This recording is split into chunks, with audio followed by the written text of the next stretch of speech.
سلامونه نیکی هیلې او احترامات شریف الله عارفي یم.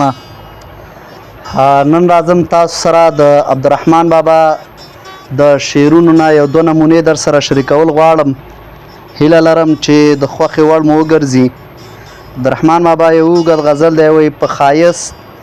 زما د یار نه دي خبر څوک، په ښایست زما د یار نه دي خبر څوک، که خبر شو پرې به نه ږدي دغه در څوک، چې دلې یې ښه توښه و بله نه شي، چې دلې یې ښه توښه و بله نه شي، څه امید به له چا کاندي په محشر څوک، او د دنیا چارې همه واړه فاني دي، د دنیا چارې همه واړه فاني دي، بر ناحقه خاورې نولي په خپل سر څوک، چې قبول شي په درګاه د مهرویانو، چې قبول شي په درګاه د مهرویانو، د هغو په څیر به نه وي بختور څوک، که زما د یار په مخ د چا نظر شي، که زما د یار په مخ د چا نظر شي، و به نه کاوه بل مخ ته نظر څوک، که هر څو دلبران ډیر دي په جهان کې، که هر څو دلبران ډیر دي په جهان کې، بل به نه وي زما یار غوندې دلبر څوک، د دیدن طاقت یې هېڅ چا څخه نشته، د دیدن طاقت یې هېڅ چا څخه نشته، او افتاد ته کتی نشي برابر څوک، د دیدن طاقت یې هېڅ چا څخه نشته، و افتاب ته کتی نشي برابر څوک، عاشقي لویه پایه د عجایبه، عاشقي لویه پایه د عجایبه، دغه کار کولی نشي و هر څوک، له هجرانه بله سخته بلا نشته، له هجرانه بله سخته بلا نشه، خدای دې نه کړي، خدای دې نه کاندي زخمي په دا نشتر څوک، له هجرانه بله سخته بلا نشته، خدای دې نه کاندي زخمي په دا نشتر څوک، مخ به بل خواته هرگز و نجار باسي، مخ به بل خواته هرگز و نجار باسي، چې شستا په خمارو سترګو ابتر څوک، و به نه رسیږي تا ته په اسانه، و به نه رسیږي تا ته په اسانه، چې په غم ستا خاورې نه کاندي په سر څوک، ارمانونه به کوي زار زار به ژاړي، ارمانونه به کوي زار زار به ژاړي، چې حاصله ګوینتش نه کا په ششدر څوک، هومره نوم د عاشقۍ ورباندې مږده، هومره نوم د عاشقۍ ورباندې مږده، چې د یار په غم کې نشي قلندر څوک، هغه نه کوي نظر و سیمو زر ته، هغه نه کوي نظر و سیمو زر ته، چې په لور د خپل اشنا کاندي نظر څوک، او په ګلونو د ګلزار به په ګلونو د ګلزار به سیر کاندي، چې خوبونه که د یار په خاکستر څوک، بې رهبره یون د عشق په لارې ګران دی، بې رهبره یون د عشق په لارې ګران دی، دلته بویه چې پیدا کاندي رهبر څوک، او بیلتون چې بیلتون په سترګو ویني او اشنایي کا، چې بیلتون په سترګو ویني اشنایي کا، د رحمان په څیر به نه وي بې هنر څوک،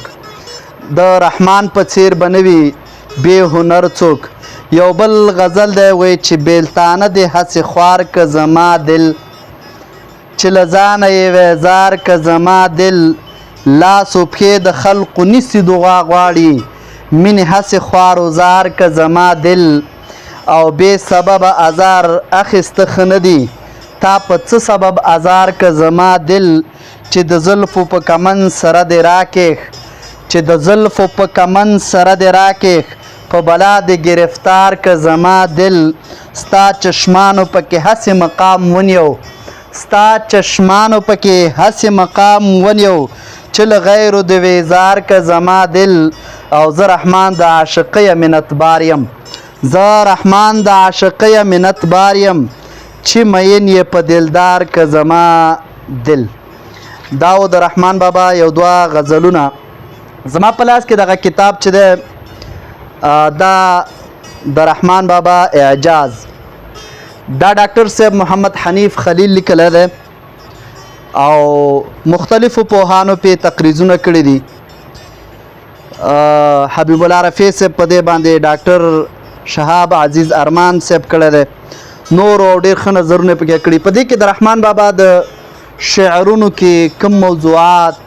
کم فکر چې راغلی دی هغه یې تشریح کړی دی.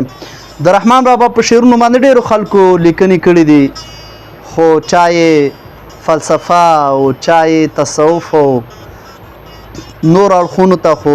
ډېرو په همدغه دوو اړخونو باندې ډېر لیکل کړي دي. د ډاکټر محمد حنیف خلیل صاحب په دې کتاب کې څه نوي شیان او نوي خبرې پکې دي. که غواړئ چې مطالعه کې او د رحمان بابا په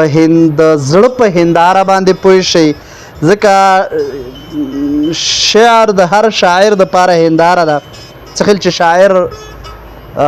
خصوصیات وي په شعر کې به هم خامخا ذکر کیږي، او مطلب اخیستل او مفهوم د شعر نه اخیستل نو دا بیا د اوریدونکو او د کتونکو حواسو پورې اړه لري، هغوی پورې هم اړه لري څوک چې څه ډول مطلب اخیستلی شي. خو دلته زما ډېر چې خوښ شو دغه دوه دریو شعرونو تشریح چې د عبدالرحمن بابا د شعر په اسلوب سبک انداز سټایل چې د رحمان بابا د شعر سټایل څنګه دی، طرز او طریقه یې څنګه ده په هغې کې کړې دی، او په دې کې یو صنعت ته اشاره کړې ده. څه شي ته اشاره کړې ده؟ صنعت ته. هغه صنعت کوم یو د هغه صنعت تضاد یا طباق صنعت دی چې د دې استعمال هم رحمان بابا په مختلفو شعرونو کې په ډېر ماهرانه انداز سره کړی دی. هغه داسې چې د تصنیع ګمان خو څه چې د صنعت ګمان هم پرې په اسان نشي کېدی، خو د ډېر غور نه پس سړي ته اندازه لګېږي چې رحمان بابا د تضاد صفات ذکر کړی دی. او مثال دپاره یې دغه شعر راوړی دی، وایي چې ژوندی ځان په ځمکه خښ کړه لکه تخم، چې ژوندی ځان په ځمکه خښ کړه لکه تخم، که لویي غواړې د خاورې په مقام شه. د لویوالي دپاره یې د تخم د دانې مثال راوړی دی په دې کې، او د هغه خاورو ته رسېدل دا معنا چې یعنې که غواړې چې یو لوی شخصیت درنه جوړ شي، لویي د انسان سره نه ښایي خو چې د خلکو په نظر کې لوی شي، نو ځان داسې که لکه تخم چې خاورې ته ورسیږي یعنې ټیټ شي، نو بیرته هغه تخم زرغون شي او د خلکو په نظر کې یو لوړ مقام پیدا کی. غټېدل او ورسره هغه انسان ته د خاورې نه جوړ د لویې دپاره خاورو ته راتلل درس ورکول، دا د عبدالرحمن بابا په شعري کمالاتو دلالت کوي. د هر څه په داسې برجسته شکل باندې بیانوي چې یوه لحظه هم لوستونکي د تصنیع احساس نه پې کېږي. د دغه تضاد صفات راوړل نه علاوه رحمان بابا په شعرونو کې د تلازماتو استعمال هم کړی دی، او ډیر په عالی انداز کې دغه تضاد او تلازم په وجه د رحمان بابا شاعرانه اسلوب تر ډیره حده پورې نورو شاعرانو نه ممتاز او انفرادي یعنې ځانګړتیاوې لري. مثلا په لاندې شعر کې تضاد او تلازم استعمال څومره په مهارت سره کړی دی چې وایي و اسمان ته لاس د عقل نه رسیږي، و اسمان ته لاس د عقل نه رسیږي، دا خو عشق دی چې په عرش کرسي قدم ږدي. په دغه شعر کې د عقل او عشق مقام په ګوته کړی شوی دی چې د عشق مقام یې د عقل نه بالاتر ګڼلی دی. ډېرو شیانو ته عقل نه رسیږي، عشق رسېدلی دی. د دغه مقام ښودل دپاره رحمان بابا وایي چې عقل دومره کمزوری دی چې اسمان ته یې لاس هم نه رسیږي، او د دې برعکس عشق بیا دومره زورور دی چې اسمان ته یې لاس رسېده څه چې د اسمان نه پورته ختلی دی او عرش باندې قدم ایښی دی. یعنې د عقل دپاره اسمان ته د لاس رسېدل او عشق دپاره اسمان نه هم بره کرسۍ ته د قدم رسېدل د ابلاغ انتهایی خو ډېر یو ښکلی مثال یې راوړی دی، او دی اصل کې هغه معراج واقع ته اشاره ده چې نبی علیه السلام په معراج کې د الله تعالی دیدار ته تللی و چې دا د عشق په مقام د عشق په واسطې باندې ترسره شوی و، عقل هغه باندې نه. د بیان دغه ښکلی انداز د تضاد او تلازم ښکلی استعمال د رحمان بابا شعري اسلوب ته یو ډېره ښکلا ورکړې ده، او د همدغه تضاد او تلازماتو د دې په اساس باندې د رحمان بابا شاعري په هر دور کې د تطبیق وړ ده. یعنی شاعران خپل یو دور لري، یو خاص دور، او د هغې نه وروسته نو بیا څوک نه یادوي. خو د رحمان بابا د پیدایش او تر دې دمه پورې د هر چا په خوله کې ماشوم اوړ او زوړ نارینه او زنانه د رحمان بابا د نوم سره اشنایي ده. منبر کې رحمان بابا غږیږي، په میوزیک ساز سرود کې رحمان بابا غږیږي، په قبر شناخته د رحمان بابا شعر لیکل کیږي، په ټرک ګاډي موټر د رحمان بابا شعر لیکل کیږي. دا د رحمان بابا د شعرونو کمال دی چې خپل حیثیت یې ساتلی دی. یو بل ځای کې وایي چې خود مې ویني په تش کاته د مرمه،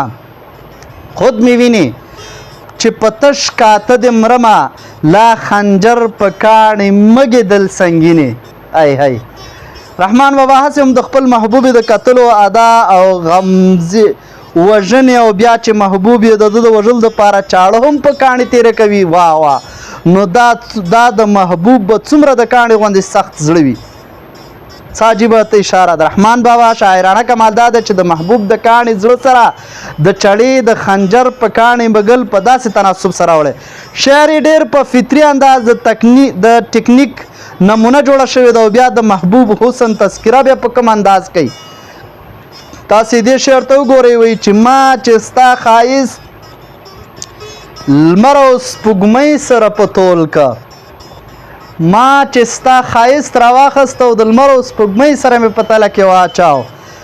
تللی په میزان کې تر اسمانه سپوږمۍ لمر دی. ای هی تللی تر اسمانه په میزان، تللی په میزان کې تر اسمانه سپوږمۍ لمر دی.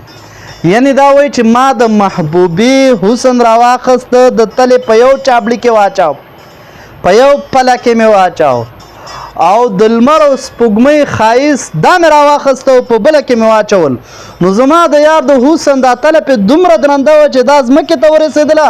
او مقابل د لمر او سپوږمۍ تله یې دومره سپکه وه، دومره پورته کړه چې دا دواړه په اسمان کې اسمان ته ورسول. څه عجیبه استعاره یې په کار کړې. یعنی دا حسن او سپوږمۍ او لمر چې پاس اسمان کې ښکاري، دا ځکه اسمان کې دي چې دا د دې حسن دومره سپک و چې د رحمان بابا د محبوب چې نبي علیه الصلاۃ والسلام ترې نه مراد دی د حسن دروندوالي له وجې بر اسمان ته ختلی دي، او مخالف چابړی یا پله یې پورته خېجولې ده. له دغه تضاد او تلازم په استعمال د رحمان بابا شعري تخنیک ډېر مضبوط شوی دی، شعري اسلوب یې جدا دی. ډېر پښتو نقادان یا شاعري نقادان د رحمان بابا اسلوب او طرز او طریقه وایي چې دا یو جدا ده، جدا خاوند سبک خاوند دی، جدا انداز لري او جدا مکتبه فکر درلودونکی دی. دا خو مې هسې یو د نمونې په خاطر د دریو شعرونو تشریح ذکر کړه. که غواړئ چې د رحمان بابا د شعر په اصلي روح باندې پوه شئ، بلد شئ او د دې په هکله مطالعه وکئ، نو د ډاکټر حنیف خلیل صاحب دا کتاب ډېر ناشنا، ډېر مې خوښ دی، نو ډېر په ښکلي انداز سره کړی دی. دغه کتاب پیدا کړئ، اول د رحمان بابا دغسې کتابونو تحقیق وکئ، مطالعه یې کوئ، بیا پس د هغې نه د رحمان بابا په شعرونو باندې په اسانۍ سره تاسو پوهېدلی شئ. دا خو مې د یو صرف اسلوب په هکله هغه 2-3 شعرونه، نور چې د رحمان بابا په هکله دوه څومره څېړنې کړي دي، له ویډیو اوږدېږي، د اوږدېدو په خاطر باندې نو نورې خبرې کول نه غواړم. د توجه نه مو ډېره ډېره مننه. خوشحاله اوسېږئ.